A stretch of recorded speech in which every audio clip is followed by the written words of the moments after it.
I just hope that that means we are one step closer to some actual crossplay being supported for Marvel's Avengers. And I know there are going to be people out there who are going to want to get this game at launch on September 4th and aren't going to be able to, or just don't want to get the next gen consoles when they drop this holiday season. And for those people, you aren't going to be left behind. If your friend ends up getting the PlayStation 5 and you have the game on the PS4, you're still going to be able to play together, and the same will apply for the Xbox One and the Xbox Series X. So good on everyone involved for making this happen. But I also wanted to talk a little bit about this PlayStation blog post that was put up that details a little bit about some of the things you can expect with Marvel's Avengers coming to the next generation of consoles, as well as revealing to us some new looks at the game through some screenshots. So this blog post is written up by Gary Snethen, and I hope I'm pronouncing that right. I apologize if I'm not. And Gary is the Chief Technology Officer working over at Crystal Dynamics. I'm going to leave a link in the description box below because there's a lot that Gary goes over in this blog post, and I don't want to just read the whole thing verbatim, but I did want to point out a couple of key things that I found to be very interesting. So here's one of the things pointed out in this article regarding what this upgrade is going to provide for Marvel's Avengers. It says here, if you're a technophile like me, you enjoy having a bit of choice in how you leverage your cutting-edge console's capability. As gamers, we sometimes want every ounce of power put into extra graphics features to achieve the highest image quality possible. For this, Marvel's Avengers will offer an enhanced graphics mode on PS5. At other times, we want the most fluid gameplay experience possible. For that, Marvel's Avengers will offer a high frame rate mode on PS5, which targets 60 FPS with dynamic 4K resolution. That's what I like to hear. Listen, I don't know how many of you out there pay attention to things like frame rate in games, but you have not experienced how good a game can look until you've experienced a game running at 60 FPS or more. So the fact that that's going to be offered with the upgrade to the PlayStation 5, and I'm assuming as well the Xbox Series X, well, that makes me very happy. And then the other thing that I wanted to point in this article reads as follows. The GPU and CPU improvements on PS5 are exciting,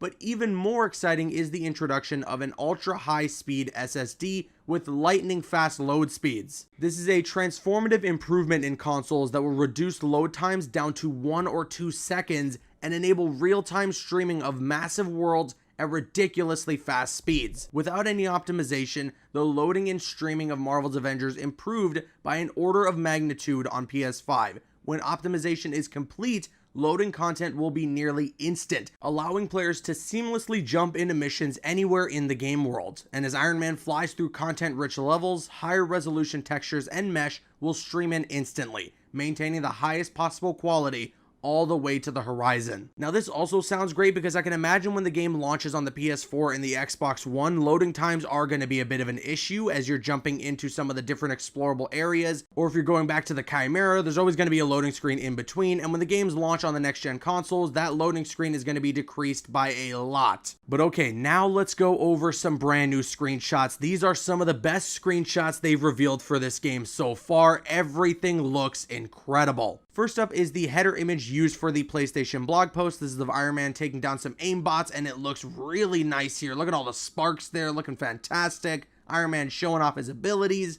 I think this looks great. But the next screenshot here, this has got to be the best of the bunch. We got Hulk here in this rain, fighting some aimbots once again. He's actually wearing the Stark Tech suit, so we finally get a full look at Hulk in the Stark Tech armor, which looks awesome as well. And oh my goodness, this is a high quality looking image. I don't know what was going on with Hulk's face in that image they revealed a couple of days ago of the entire team wearing the Stark Tech suits, but he looks damn good here. Then we got another look at Iron Man fighting, you guessed it, aimbots, and this shot looks great as well. Iron Man looks crisp in the quality. I'm really loving the way this game is looking now. And this next screenshot here is actually something that we've seen in the trailer, so we've actually seen this in action, but it's this shot here of Thor saving a crashing helicarrier from, I believe, falling down into New York. I'm not entirely sure, but it looks like it could be New York. Either way, we've seen this shot in action, we've seen it in trailers, and it's really cool to see how far it's come in terms of the look of the game. And then last up, we got this shot of Iron Man and Ms. Marvel in what I believe is an AIM facility, and they're both rocking their classic costumes. Ms. Marvel is kind of rocking her prototype look, as well as Iron Man. He's got what looks to be his Mark 1 armor, at least Crystal Dynamics' rendition of the Mark 1 armor for this game. All this stuff looks top notch, and this game is now starting to truly look next gen. So use these screenshots whenever somebody out there wants to tweet out a comparison between a compressed image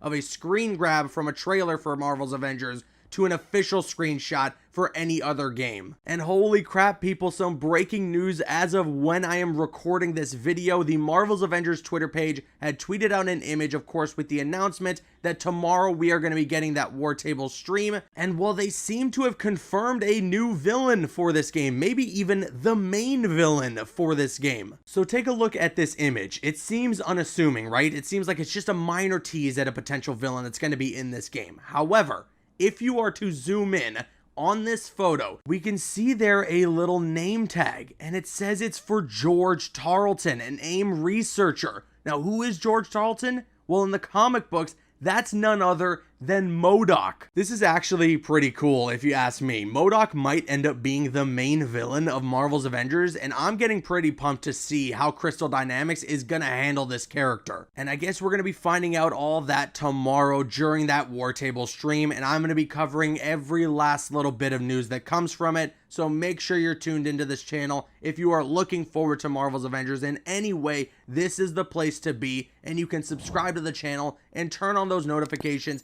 to be immediately notified when a video goes live. And now I want to kick it to you guys. Let me know your thoughts in the comment section below on all of this news. What do you think about the game coming to the PS5 and the Xbox Series X, as well as cross-gen play being supported? I also want to know what you think about those new screenshots and the potential reveal of this new villain for the game being MODOK. Let me know all your thoughts in the comments. And of course, if you enjoyed this video, if you could consider leaving a like rating on it, it would show your support, and I would really appreciate it. I'm Caboose, and you can click on screen to make your way to one of the other videos on the channel, or you can click my logo to subscribe to the channel if you haven't already. You can also follow me on Instagram and Twitter. Those links are in the description. Drop a like if you enjoyed, leave a comment if you have an opinion, and subscribe if you're new. See you guys later.